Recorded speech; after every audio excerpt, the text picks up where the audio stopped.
Il ne devait tenir sur ses eaux que grâce à sa peinture, tant de couches accumulées par pelure à la manière d'un oignon avait dû lui constituer une sorte de seconde coque à l'amiral Bragueton, oui, à la manière d'un oignon. Nous voguions vers l'Afrique, la vraie, la grande, celle des forêts insondables, des miasmes délétères, vers les grands tyrans nègres, vautrés au croisement de fleuves qui n'en finissent plus, pour rien avoir avec cette Afrique décortiquée des agences et des monuments. Non, non, nous allions nous la voir dans son jus, la vraie Afrique. Mais dès après les côtes du Portugal, les choses se mirent à se gâter. Irrésistiblement, certains matins au réveil, nous fûmes comme dominés par une ambiance d'étuve, infiniment tiède, inquiétante. Désormais impossible la nuit, le jour, d'avoir plus rien de frais sous la main, sous le derrière, dans la gorge, sauf la glace du bar, avec le whisky.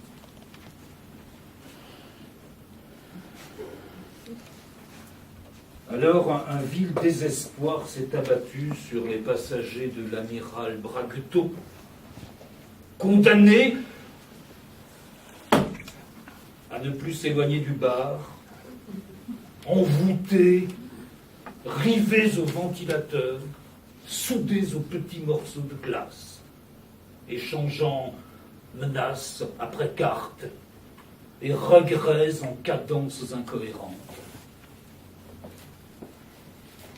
Ça n'a pas traîné. Dans cette stabilité désespérante de chaleur, tout le contenu humain du navire s'est coagulé dans une massive ivrognerie. Il se mouvait mollement entre les ponts comme des poulpes au fond d'une baignoire d'eau fadasse. C'est depuis ce moment-là que nous vîmes à fleur de peau venir s'étaler l'angoissante nature des Blancs, provoquer, libérer, bien débrailler, enfin leur vraie nature. Étuve tropicale pour instinct, tels crapauds et vipères qui viennent enfin s'épanouir au mois d'août sur les flancs fissurés des prisons, dans le froid d'Europe, sous les grisailles pudiques du Nord. On ne fait que soupçonner la grouillante cruauté de nos frères. Mais leur pourriture envahit la surface dès que les émoustille la fièvre ignoble des tropiques. C'est alors qu'on se déboutonne éperdument et que la saloperie triomphe et nous recouvre entiers. C'est l'aveu biologique. Dès que le travail et le froid ne nous astreignent plus, relâche un moment leur étau, on peut apercevoir des blancs ce qu'on découvre du gai rivage, une fois que la mer s'en retire. La vérité. Mare lourdement puante, les crabes, la charogne et les troncs. Ainsi, le Portugal passé, tout le monde se mit sur le navire à se libérer les instincts avec rage. L'alcool aidant, et aussi ce sentiment d'agrément intime que procure une gratuité absolue du voyage, surtout aux militaires et aux fonctionnaires en activité. Moi, seul payant du voyage, je fus trouvé par conséquent, dès que cette particularité fut connue, singulièrement effronté, nettement insupportable. Mon inconsciente prétention de respirer autour de ces passagers fantastiques faillit bien me coûter la vie. Et voici comment les choses se passèrent. Quelque temps après les îles Canaries, j'appris d'un garçon de cabine qu'on s'accordait à me trouver poseur, voire insolent, qu'on me soupçonnait de maquereautage, en même temps que de pédérastie, d'être même un peu cocaïnomane. Et puis l'idée fit son chemin que je devais fuir la France devant les conséquences de certains forfaits parmi les plus graves. Je n'étais cependant qu'au début de mes épreuves. C'est alors que j'appris l'usage imposé sur cette ligne de n'accepter qu'avec une extrême circonspection, d'ailleurs accompagnée de brimades, les passagers payants, c'est-à-dire ceux qui ne jouissaient ni de la gratuité militaire, ni des arrangements bureaucratiques, les colonies françaises appartenant en propre, on le sait, à la noblesse des annuaires. Il n'existe après tout que bien peu de raisons valables pour un civil inconnu de s'aventurer de ces côtés-là. Espion, suspect. On trouva 1000 raisons pour me toiser de travers les officiers dans le blanc des yeux, les femmes en souriant d'une manière entendue. Voilà qui promettait. Je voisinais à table avec 4 agents des postes du Gabon, hépatiques, édentés, familiers et cordiaux dans les premiers moments de la traversée. Ils ne m'adressèrent ensuite plus un traître mot. C'est-à-dire que je fus placé d'un commun accord tacite au régime de la surveillance commune. Je ne sortais plus de ma cabine qu'avec d'infinies précautions. L'air, tellement cuit, nous pesait sur la peau à la manière d'un solide à poil. Verrou tiré, je ne bougeais plus et j'essayais d'imaginer quel plan les diaboliques passagers avaient pu concevoir pour me perdre. Je ne connaissais personne à bord. Et cependant, chacun semblait me connaître. Mon signalement devait être devenu précis,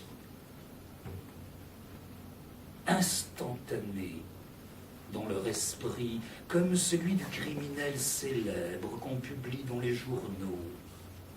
Je tenais sans le vouloir le rôle de l'indispensable, infâme et répugnant saligaud. Honte du genre humain qu'on signale partout au long des siècles, dont tout le monde a entendu parler ainsi que du diable et du bon Dieu, mais qui demeure toujours si divers, si fuyant, quant à terre et dans la vie, insaisissable en somme. Il avait fallu, pour l'isoler enfin, le saligaud, l'identifier, le tenir, les circonstances exceptionnelles qu'on rencontrait uniquement sur ce bord étroit. Une véritable réjouissance générale et morale s'annonçait à bord de l'amiral Bragueton. L'immonde n'échapperait pas à son sort. C'était moi. À lui seul, cet événement valait tout le voyage. Reclus parmi ses ennemis spontanés, Je tâchais tant bien que mal de les identifier sans qu'ils s'en aperçussent par le hublot de ma cabine.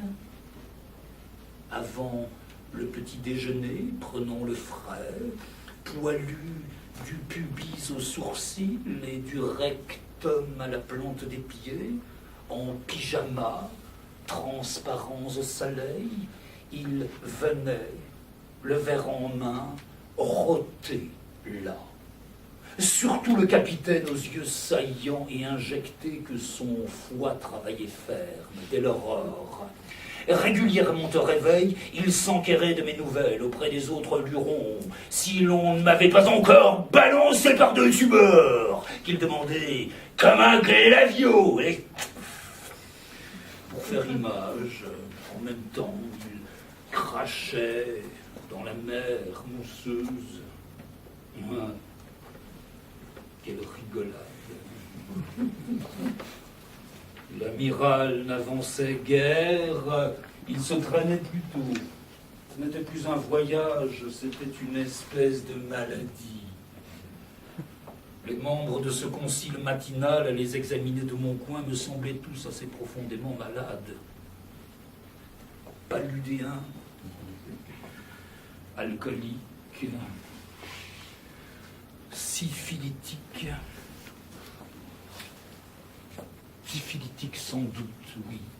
Leur déchéance visible à 10 mètres me consolait un peu de mes tracas personnels. Après tout, c'étaient des vaincus, de même que moi. C'est matamor. Ils crânaient encore un peu, voilà tout. Seule différence, les moustiques s'étaient déjà chargés de les sucer et de leur distiller à pleine veine ces poisons qui ne s'en vont plus jamais. Le tréponème, à l'heure qu'il était, leur limaillait déjà les artères. Les morpions leur collaient au poil et l'eczéma à la peau du ventre. La lumière grésillante finirait bien par leur roustiller la rétine. Dans pas longtemps, leur resterait-il un bout de cerveau. Pourquoi faire?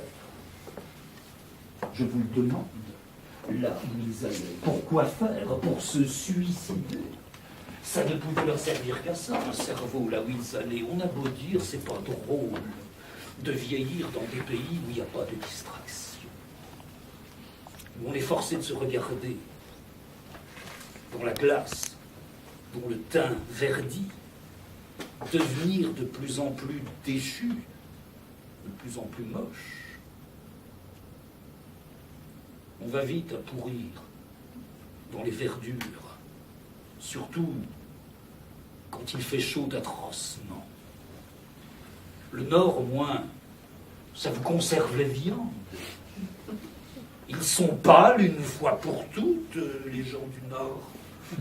Entre un Suédois mort et un jeune homme qui a mal dormi, peu de différence. Mais le colonial, lui, il est déjà tout rempli d'asticots un jour après son débarquement. Elle n'attendait que ces infiniment laborieuses vermicelles et ne les lâcherait plus que bien au-delà de la vie. Sac à larves.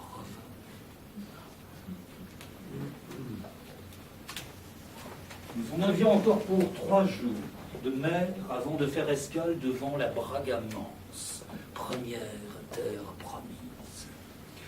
J'avais le sentiment de demeurer dans une boîte d'explosifs. Je ne mangeais presque plus pour éviter de me rendre à leur table et de traverser leurs entrepôts en plein jour. Je ne disais plus un mot, jamais on ne me voyait en promenade, il était difficile d'être aussi peu que moi.